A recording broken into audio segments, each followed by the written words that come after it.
Danny Cole wiped the sweat from his forehead and looked across the junkyard.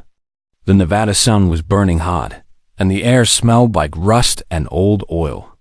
He had been coming to salvage yards since he was a teenager, always looking for spare parts and scrap metal he could sell or use. It was a Saturday afternoon in late September, and he had nothing better to do. He was 28 years old, a mechanic who owned a small auto repair shop in a town most people had never heard of. His life was simple. He fixed cars during the week, drank beer with his friends on Friday nights, and hunted for junk on the weekends. He had no wife, no children, and no big dreams. He was just a regular guy living a regular life. The salvage yard belonged to Pete Henderson, an old man with a white beard and a bad knee. Pete had recently bought a new lot behind his main property, and he had invited Danny to come look through it before he opened it to the public. There might be some good finds in there, Pete had said. Stuff that had been sitting untouched for decades. Danny walked through rows of crushed cars and broken appliances. He saw old refrigerators, rusted tractors, and piles of copper wire. Nothing special. Nothing worth his time. He was about to leave when something caught his eye in the far corner of the lot. Half buried under car frames and broken furniture, there was something that looked like a camper trailer. It was about the size of a small RV, maybe 30 feet long and 10 feet wide. It was covered in so much dust and dirt that he could barely see its surface. Danny walked toward it, curious. He had seen thousands of old trailers in his life, but something about this one felt different. The shape was not quite right. It was too smooth, too rounded at the edges. Old campers had flat sides and sharp corners. This thing looked almost like a giant pill. He pushed aside some junk and got closer. He put his hand on the surface and felt something strange. The material was not metal or fiberglass. It was something else, something he had never touched before. It was cool and smooth, almost like touching glass, but it did not feel fragile. It felt strong, like it could survive anything. Pete walked over, limping on his bad knee. He looked at the strange trailer and shrugged. "No idea where that came from," Pete said. "It was already here when I bought the lot. The previous owner died 10 years ago, and his family just wanted to get rid of everything. I got the whole property for cheap. What do you think it is?" Danny asked. "Some kind of old camper, I guess. Maybe from the 60s or 70s. People built weird stuff back then." Pete scratched his beard. "Tell you what, give me $200 and you can have it. I just want it out of here so I can clear this space." Danny laughed. $200 for something this size was nothing. Even if it was completely useless, he could probably sell the materials for more than that. He pulled out his wallet and handed Pete 4 $50 bills. "It is yours," Pete said. "Good luck getting it out of here." Danny rented a flatbed truck and spent the rest of the day digging the strange object out of the junk pile. It took him 6 hours, but by sunset, he had it loaded and was driving it back to his property outside of town. He lived on 5 acres of empty land with a small house and a large workshop. It was the perfect place to hide something like this. He parked the flatbed behind his workshop, away from the road where no one could see it. The sun was going down, and the sky was turning orange and purple. Danny stood there looking at his purchase, feeling both excited and confused.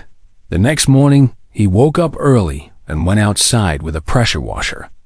He wanted to clean off the decades of dirt and see what was underneath. He started spraying, and the brown dust washed away in thick streams. What he saw made him drop the pressure washer. The surface underneath was not old and rusty.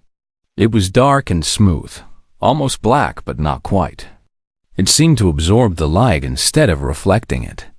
There were no seams anywhere. No bolts, no screws, no welding marks. The whole thing looked like it had been made from a single piece of material. Danny walked around it slowly, his heart beating fast.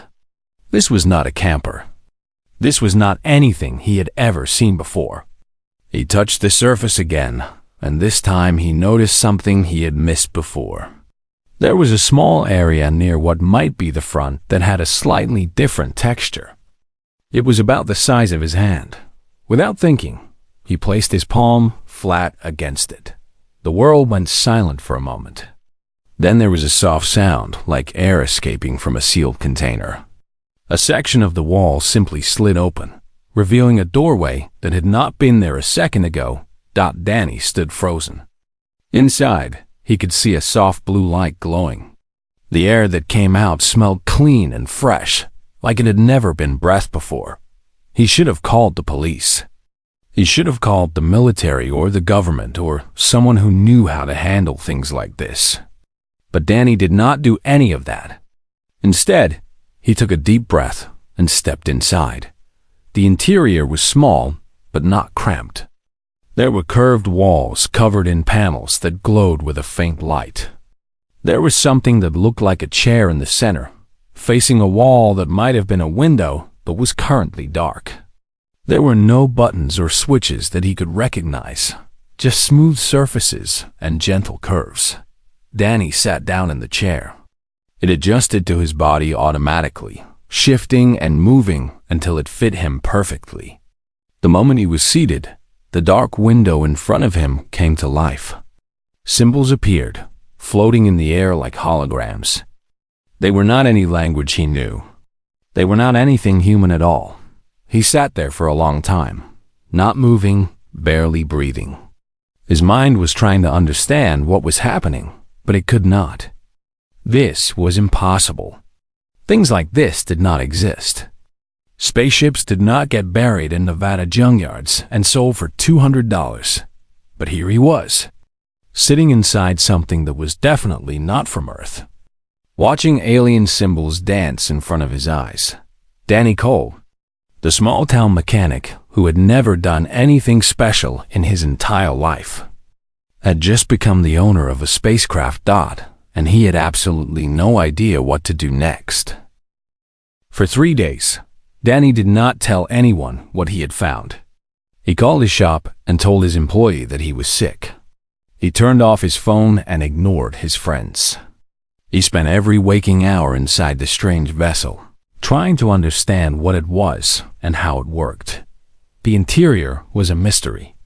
There were panels and surfaces everywhere, but none of them did anything when he touched them. The floating symbols would appear and disappear, but he could not read them or control them. He felt like a child who had found a computer, but did not know how to turn it on. He ate meals inside the ship. He slept in the strange chair that had adjusted to his body.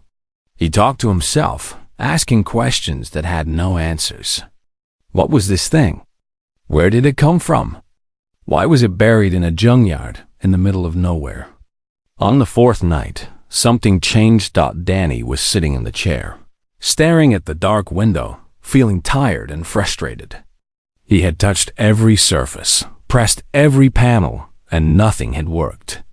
He was starting to think that the ship was dead, that whatever power it once had was long gone. Then he heard a voice. It was soft and calm, like a woman speaking from far away. The words were strange at first, a language he did not recognize. But as he listened, the sounds began to change. They shifted and twisted, becoming clearer and clearer until finally they turned into English. Neural link established, the voice said. Language translation complete. Welcome, new custodian. Danny jumped out of the chair, his heart racing. He looked around, trying to find where the voice was coming from, but there was no one else in the ship. Who are you? He asked, his voice shaking. Where are you? I am the Navigation and Preservation Intelligence of Valoran, Scout Vessel Designation Whisper 7, the voice replied. I am the ship itself. I exist within the systems that surround you. I have been waiting for a very long time. Danny sat back down slowly. His hands were trembling. He was talking to a spaceship. A spaceship was talking to him. How long?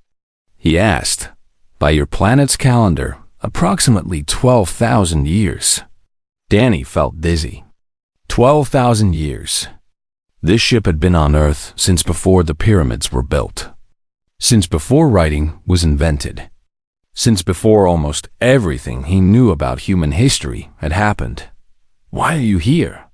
He asked. The voice paused for a moment before answering.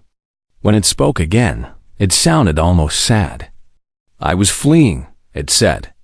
My creators, the Valoran people, were explorers and keepers of knowledge. For millions of years, we traveled the galaxy, learning and recording everything we found. We built great libraries of information and shared them freely with all peaceful species. We believed that knowledge should belong to everyone. The window in front of Danny came to life again, but this time, instead of symbols, he saw images. He saw a beautiful planet covered in blue oceans and silver cities. He saw tall, graceful beings with pale skin and large eyes. He saw ships like this one, thousands of them, flying through the stars. But then the Dominion of Keth found us, the voice continued.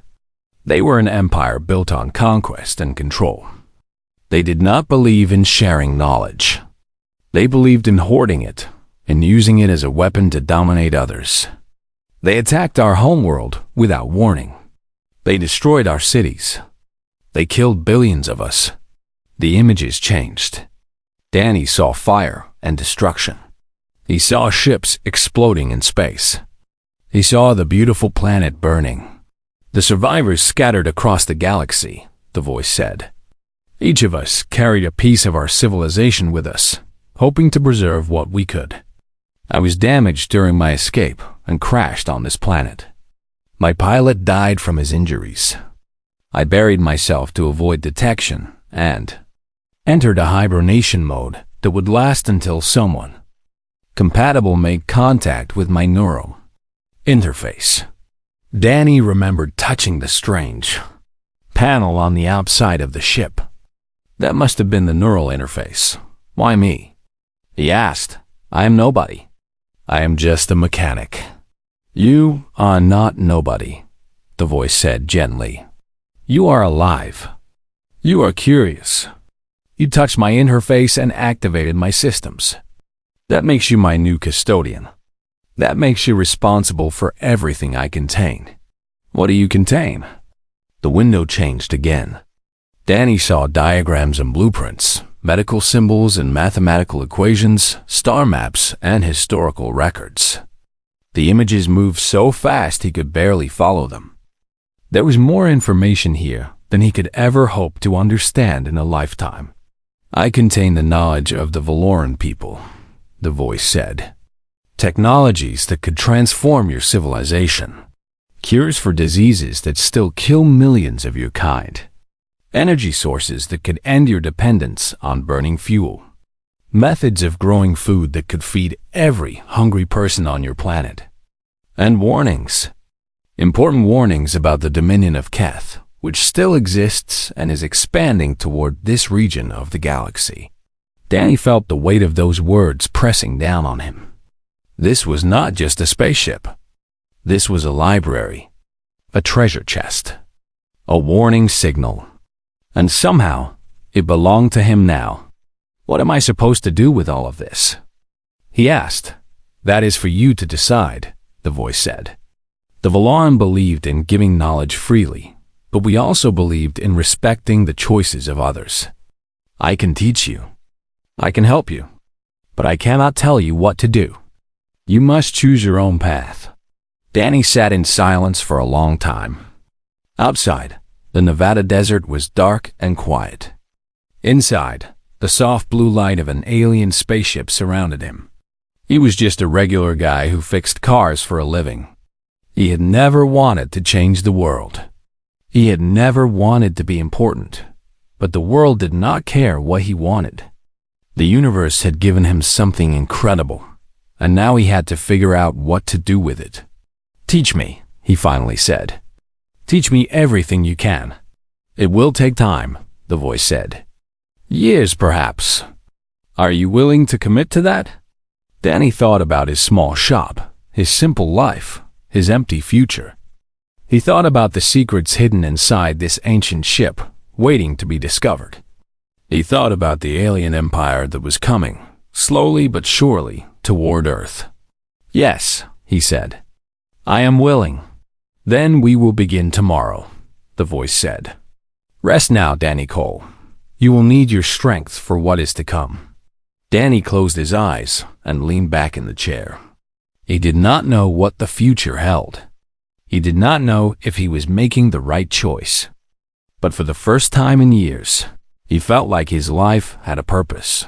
The ship hummed softly around him, ancient technology coming back to life after 12,000 years of silence. Somewhere in the stars, an empire of conquerors was expanding. And here on Earth, a mechanic from Nevada was about to become something he never expected. The universe was much bigger than Danny had ever imagined, and he was just beginning to understand his place in it. Danny knew he could not do this alone. The knowledge inside the ship was too vast, too important. He needed help from someone he could trust completely. There was only one person in the world who fit that description: his younger sister. Katie was 25 years old and working on her doctorate in astrophysics at the University of Nevada. She had always been the smart one in the family, the one who read books while Danny played in the dirt, the one who won science fairs while he learned to fix engines. She had spent her whole life studying the stars, dreaming about what might be out there. Danny drove to the university on a Thursday evening and waited outside her apartment building. When Katie came out, she looked tired and stressed. Graduate school was hard, and she was always buried in work. "Danny, what are you doing here?" she asked, surprised to see him. "I need to show you something," he said. "Something big. Can you come with me? It might take all night." Katie looked at him carefully. She knew her brother well enough to see that something was different about him. He looked serious in a way she had never seen before. "Okay," she said. "Let me grab my bag." They drove for 2 hours to Danny's property outside of town. He did not say much during the ride, and Katie did not push him. When they arrived, it was dark.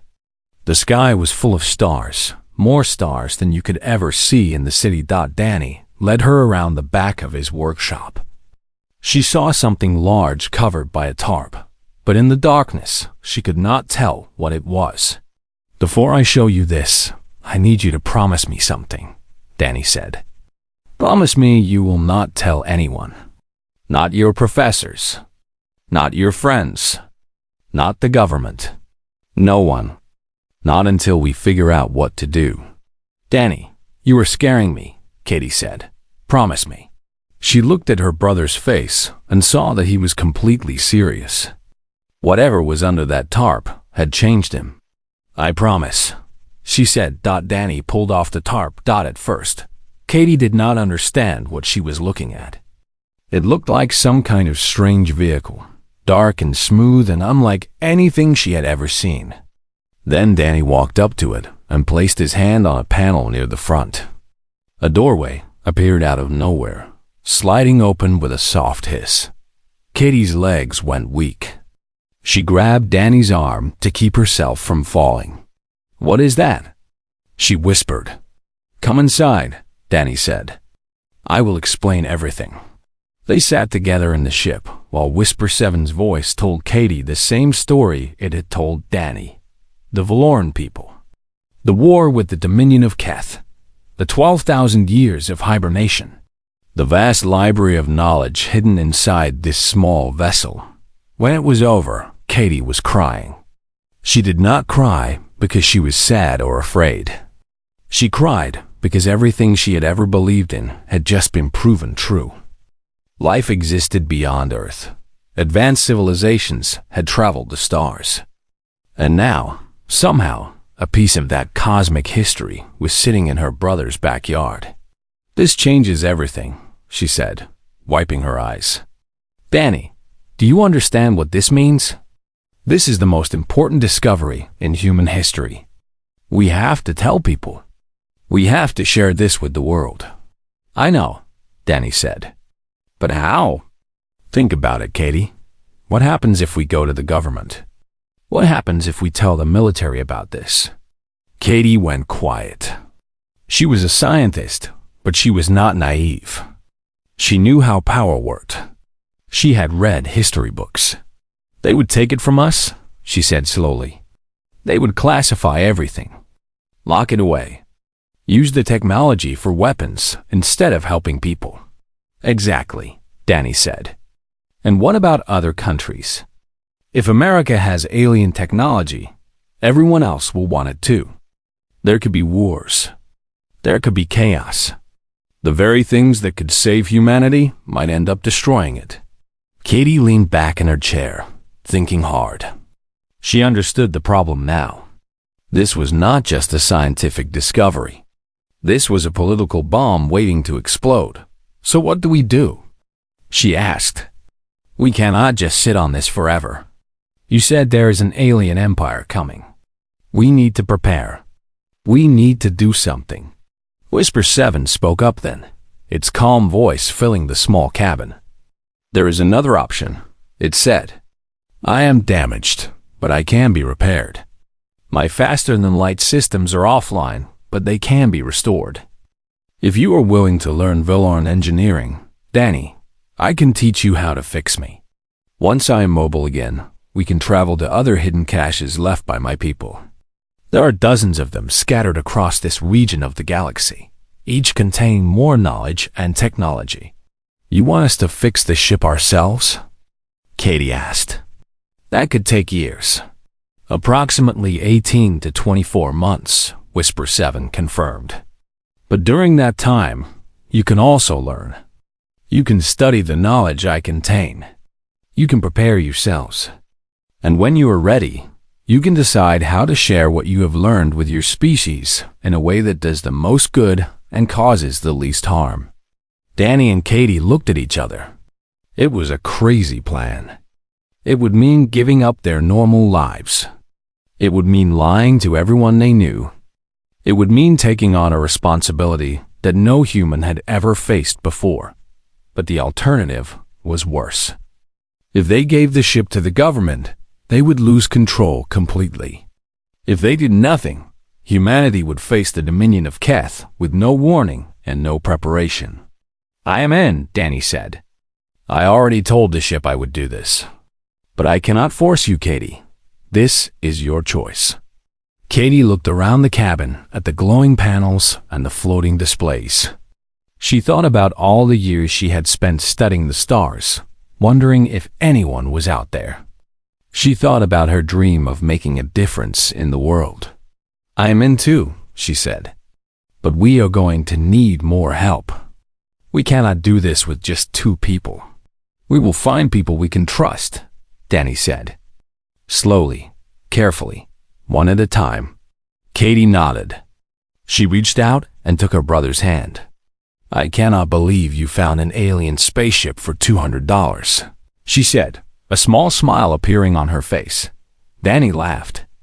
It was the first time he had laughed in days. Best deal I ever made, he said outside. The stars shone down on the Nevada desert, cold and distant and full of secrets. Inside the ancient Valoran ship, 2 ordinary humans sat together, making plans to change the fate of their entire species. They had no idea if they would succeed. They had no idea what challenges lay ahead. But they knew one thing for certain. There was no turning back now. The journey had begun. The next 18 months were the hardest of Danny's life. He sold his auto repair shop to his employee for a fair price and told everyone he was taking a break. Some people thought he was having a crisis. Others thought he had finally lost his mind. Danny let them think whatever they wanted. He had more important things to worry about. He moved into a small trailer next to his workshop, close to the hidden ship.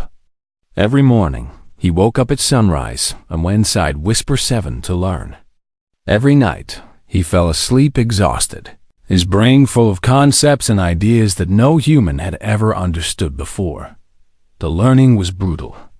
Valoran engineering was based on principles of physics that human science had not yet discovered. Danny had to unlearn almost everything he thought he knew about how the universe worked. There were days when he wanted to give up, when the frustration was so great that he screamed at the walls of the ship. But Whisper 7 was patient. The ship's intelligence had been designed to teach, and it knew how to adjust to Danny's pace. It explained things over and over, using different examples and different approaches until something clicked. Slowly, painfully, Danny began to understand. Katie came every weekend, driving 2 hours each way from the university. She studied the scientific knowledge while Danny focused on the engineering. Together, they made progress that would have seemed impossible a year earlier. Katie also had to be careful. She was writing her doctoral thesis during this time, and she could not include anything from the ship without raising questions. But she found ways to push human understanding forward in small steps. She published papers that suggested new approaches to physics and energy. Other scientists read her work and started asking questions. "You are planting seeds," Whisper 7 told her. "When the time comes for the full truth, the ground will be prepared." 6 months into their work, Danny and Katie decided they needed more help. The repairs were going well, but there were other problems to solve. They needed someone who could fly the ship once it was working. They needed someone who could help them communicate with the outside world. When the time came, Danny thought about his friends for a long time before making a choice. There was one person he had known since childhood, one person he trusted completely. Greg Nolan was a former Air Force pilot who had left the military 5 years earlier. He was 40 years old, divorced, and working as a flight instructor at a small airport in Arizona.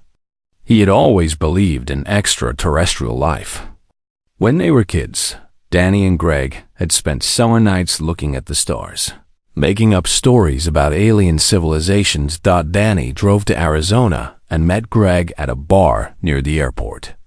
He did not tell him everything right away. Instead, he asked questions. Was Greg happy with his life? Did he still believe in life beyond Earth? What would he do if he had a chance to make a real difference in the world? Greg gave honest answers. He was bored. He missed flying real missions. And yes, he still believed. He had seen things during his time in the Air Force that the government had never explained. Danny made a decision. "I am going to tell you something," he said. "And you are going to think I am crazy. But I need you to listen to everything before you say anything." An hour later, Greg was driving back to Nevada with Danny, his job at the airport abandoned, his old life left behind. When Greg saw the ship, he did not cry like Katie had. He just stood there in silence for a long time, a huge smile spreading across his face. "I knew it," he said finally. "I always knew we were not alone." Greg became the team's pilot.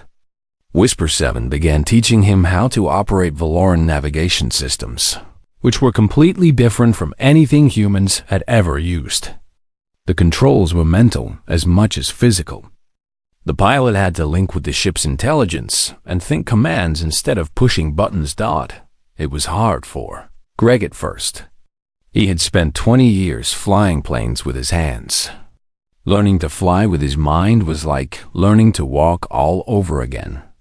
But he was determined, and Whisper 7 was patient. 3 months later, they added one more member to their team. Lisa Park was a journalist who had spent her career investigating things the government did not want people to know. She had written about military secrets, corporate crimes, and unexplained phenomena. Katie had met her at a conference 2 years earlier, and they had become friends. Katie trusted Lisa because Lisa cared about truth more than fame. She could have made millions writing sensational stories, but she always chose accuracy over headlines. When the time came to tell the world about the ship, they would need someone who could communicate the truth without causing panic. Lisa single quotes, S reaction to the ship was different from the others. She did not cry or smile. She pulled out a notebook and started asking questions. How old was the ship? Where did the Valoran come from? What happened to them? What was the dominion of Keth? Why was it coming toward Earth? She filled 3 notebooks with information before she was satisfied. This is going to change everything, she said. And people are going to be terrified. We need a plan. We need to control how this information gets out. Danny, Katie, Greg, and Lisa, 4 ordinary people with an extraordinary secret. They called themselves the Cole Initiative, named after Danny, even though he did not want it. They worked together for the next 12 months, repairing the ship, learning its secrets, and preparing for what was to come. The repairs were finally completed on a clear night in March. Danny stood outside the ship with the others, looking up at the stars. Whisper 7's voice spoke from inside the vessel. All systems are operational. Faster than light capability has been restored. I am ready to fly. Danny looked at Greg. Greg nodded. They all went inside and took their positions. Greg sat in the pilot's chair and linked his mind with the ship. Katie and Lisa strapped themselves into passenger seats. Danny stood behind Greg, watching. Okay, Greg said quietly. Here we go. The ship lifted off the ground without a sound. There was no roar of engines, no blast of fire. It simply rose into the air like a bubble floating upward. The desert floor dropped away beneath them. The lights of distant towns became tiny dots. The curve of the earth appeared at the edge of the window. 14 seconds after lifting off, they were in orbit. Danny looked out at his planet from space. He saw the blue oceans and white clouds, the thin line of atmosphere that protected everyone he had ever known. It was beautiful and fragile and small. We did it, Katie whispered beside him. Danny nodded. Yes, they had done it. But this was not the end. This was only the beginning. Out there in the darkness, hidden among the asteroids and moons, were more Valoran caches waiting to be found. And beyond that, somewhere in the vast emptiness of space, an empire was expanding. Humanity had just taken its first real step into the galaxy. And Danny Cole, the mechanic from Nevada, was leading the way. The first Valoran cache they found was hidden in the asteroid belt. 3 months after their initial flight, Whisper 7 had stored the locations of dozens of hidden sites, places where fleeing Valoran ships had buried themselves thousands of years ago. Some were on moons. Some were in orbit around distant planets. Some were hiding in plain sight, disguised as rocks drifting through the darkness of space. The cache in the asteroid belt was inside, a hollowed-out rock about 2 miles wide. Human telescopes had photographed it many times, but no one had ever suspected what was hidden inside. When Whisper 7 sent the right signal, the door opened in the surface, and they flew into a vast underground chamber. Inside, they found another ship. It was larger than Whisper 7, almost 3 times the size.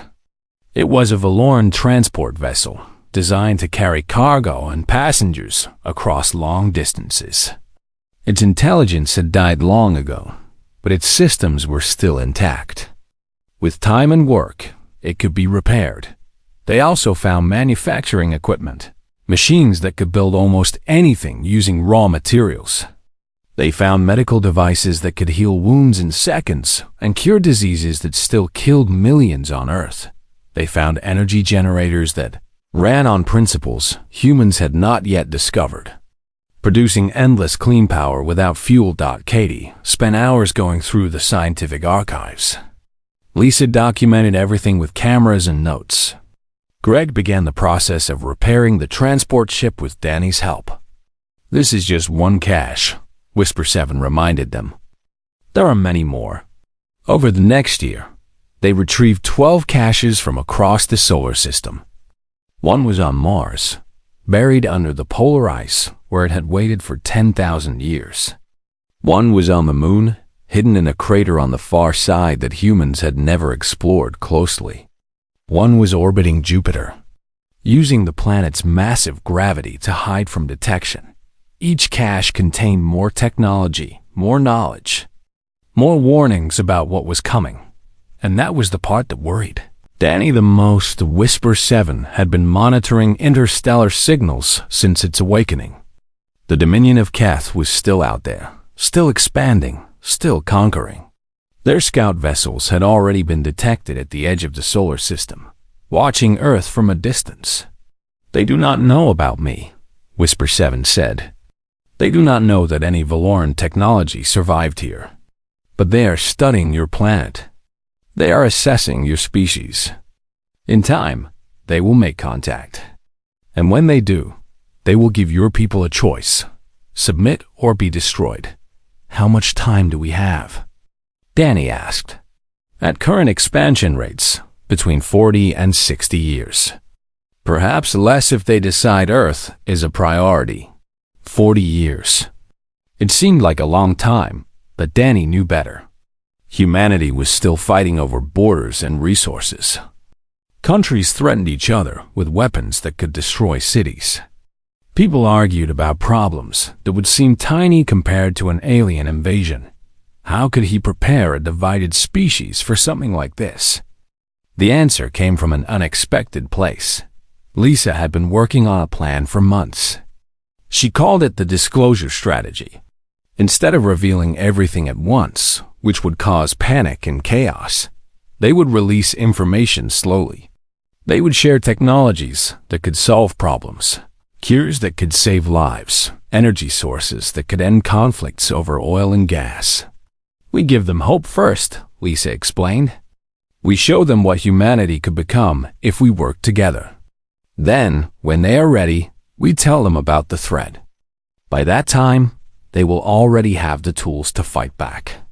It was a good plan, but it required more people. The Cole Initiative was still only 4 members. They could not change the world by themselves. Danny thought about this problem for a long time. Then he remembered something Whisper 7 had told him early in their relationship. The Valoran had studied thousands of species across millions of years. They had watched civilizations rise and fall, flourish and die. Most species followed predictable patterns. They were logical, cautious, consistent. They made sensible decisions based on clear information. Humans were different. "Your species is chaotic," Whisper 7 had said. "You are capable of terrible cruelty and extraordinary kindness within the same generation. You destroy and rebuild. You forget lessons and relearn them. You make choices that seem irrational, but sometimes lead to remarkable outcomes. The Valoran called you unpredictable. We did not know if it was a strength or a weakness." Danny thought about human history. He thought about all the times people had faced impossible odds and found ways to survive. He thought about the creativity and stubbornness and sheer determination that had carried humanity from caves to skyscrapers. Maybe unpredictability was exactly what they needed. "We do not try to control everything," Danny said to the others one evening. "We share what we have and trust people to figure it out. We give them the knowledge and let human chaos do its work." "That is risky," Katie said. "We cannot predict what will happen." "Exactly," Danny replied. "And neither can the Dominion. They have conquered dozens of species, maybe hundreds. They know how to handle logical, predictable enemies. But they have never faced anything like humanity." Greg laughed. "You want to beat an alien empire by being too weird for them to understand." Danny smiled. "Something like that." They began recruiting carefully. Scientists who could be trusted. Engineers who wanted to help. Activists who believed in sharing knowledge freely. Each new member was shown the truth and given a choice. Most of them chose to help. By the end of the second year, the Cole Initiative had grown to 30 people working in secret. They had a small fleet of repaired Valoran ships. They had manufacturing capability. They had enough knowledge to advance human technology by centuries. and they had a plan. Danny stood on the bridge of the transport ship, looking out at the stars. Earth floated behind them, blue and beautiful. Somewhere ahead, hidden in the darkness, was an empire that wanted to conquer everything in its path. He was still just a mechanic from Nevada. He still did not have all the answers. But he had something the Dominion of Keth had never encountered before. He had humanity. Messy, chaotic, unpredictable humanity. A species that had survived ice ages and plagues and wars. A species that never gave up, even when logic said they should. Whisper Seven's voice spoke softly beside him. The Valoran believed that the universe belongs to those who seek knowledge and share it freely. They believed that no empire lasts forever and that freedom always finds a way to survive. They hoped that one day a species would carry that belief forward. Danny nodded. "We will try." "I know you will," the ship said. "That is why I chose you." Danny turned back to the window. The stars stretched out before him, endless and full of possibility. $200, he thought. $200 for a broken-down spaceship in a junkyard. And now here he was, leading the first step in humanity's journey to the stars. He did not know if they would succeed. He did not know what the future held.